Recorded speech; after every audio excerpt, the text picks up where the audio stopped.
यो, Trevor भाई आ गया है कुछ ऐसा समझाने जो कान्ये के ट्विटर रेंट से भी ज्यादा ड्रामा से भरा है। Spanish bull fighting. अब जज करने से पहले सुनो, ये बस कुछ लोग बैल को छेड़ने वाली बात नहीं है। ये एक पूरा कल्चरल फिनोमिना है। जैसे स्पेन बिना बुल फाइटिंग के ऐसा है जैसे फ्रांस बिना एफिल टावर के। समझ रहे हो? सोचो, भरा हुआ अखाड़ा, तेज धूप और माहौल शांत हो जाता है जब मैटाडोर एंट्री करता है। एनर्जी गजब की होती है यार। ये मौत के साथ एक डांस है, बहादुरी का टेस्ट और एक परंपरा जो सदियों से चली आ रही है। हम बात कर रहे हैं ग्लैडिएटर्स की फैंसी सूट में और ढेर सारा ओले चल रहा होता है। चाहे आपको ये पसंद हो या ना पसंद, इस बात से इनकार नहीं किया जा सकता कि स्पेनिश कल्चर पर बुल फाइटिंग की कितनी पकड़ है। तो तैयार हो जाओ दोस्तों, क्योंकि हम इस कंट्रोवर्शियल और दिलचस्प परंपरा के बीच में उतरने वाले हैं।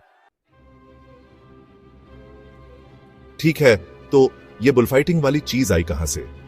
हम बात कर रहे हैं बहुत पुराने जमाने की, जैसे प्राचीन काल। सोचो, रोमन ग्लैडिएटर्स बैलों से लड़ रहे हैं। हाँ, बहुत तेज है ना? समय के साथ ये स्पेन में एक ज्यादा फॉर्मलाइज्ड इवेंट में बदल गया, नियमों और रीति रिवाजों के साथ। 18वीं शताब्दी तक बुल फाइटिंग ही खेल था। राजा, रानी, कलाकार और कवि सब आते थे देखने। गोया, वो फेमस पेंटर, उसने तो बुल फाइटिंग पर एपिक आर्ट भी बनाई। अब बात यह है, बुल फाइटिंग सिर्फ लड़ाई के बारे में नहीं है। ये कला, हुनर और कुछ लोग कहते हैं आध्यात्मिकता के बारे में भी है।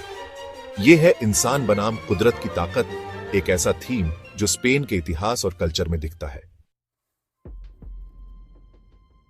चलो, अब असली बात पर आते हैं। बुल फाइट में असल में होता क्या है? सबसे पहले उन रोडियो जोकर्स को भूल जाओ। हम बात कर रहे हैं एक बहुत ही कोरियोग्राफ्ड परफॉर्मेंस की, जैसे बैले, लेकिन हाँ, एक बहुत गुस्से वाले बैल के साथ। यह सब शुरू होता है पसेलो से, जो सभी बुल फाइटर्स और उनकी टीमों की एक ग्रैंड परेड होती है। फिर बैल एंट्री करता है और असली एक्शन शुरू होता है। इसमें 3 एक्ट होते हैं, हर एक पिछले वाले से ज्यादा इंटेंस। घोड़े पर सवार पिकाडोर बैल की गर्दन की मांसपेशियों को कमजोर करते हैं। फिर बैंडेरिलेरो रंगीन डार्ट से उसका ध्यान भटकाते हैं। अंत में मैन आदमी, मैटाडोर, रिंग में आता है। बस यही है। वो अपने केप का इस्तेमाल करके बैल को ग्रेसफुल पासेस की एक सीरीज में फुसलाता है। हर मूव एक कैलकुलेटेड रिस्क। लक्ष्य, बैल पर एलिगेंस और स्किल से हावी होना, जिसका अंत होता है आखिरी जानलेवा वॉर से। अब मैं झूठ नहीं बोलूंगा, बुल फाइटिंग एक ऐसा टॉपिक है जिस पर लोग भड़क जाते हैं। एनिमल राइट्स एक्टिविस्ट इसे क्रूर कहते हैं, जबकि दूसरे इसे स्पेनिश विरासत का एक जरूरी हिस्सा मानते हैं। ये एक कॉम्प्लेक्स मुद्दा है, इसमें कोई शक नहीं। एक तरफ आपके पास निर्विवाद कलात्मकता और परंपरा है, कॉस्ट्यूम्स, संगीत, ड्रामा। यह एक ऐसा तमाशा है जिसने पीढ़ियों से दर्शकों को मोहित किया है, और कई स्पेनियों के लिए यह सिर्फ एक शो से कहीं ज्यादा है। यह एक गहरी सांस्कृतिक अभिव्यक्ति है, लेकिन दूसरी तरफ इस तथ्य से कोई इनकार नहीं कर सकता कि इसमें एक जानवर की मौत शामिल है।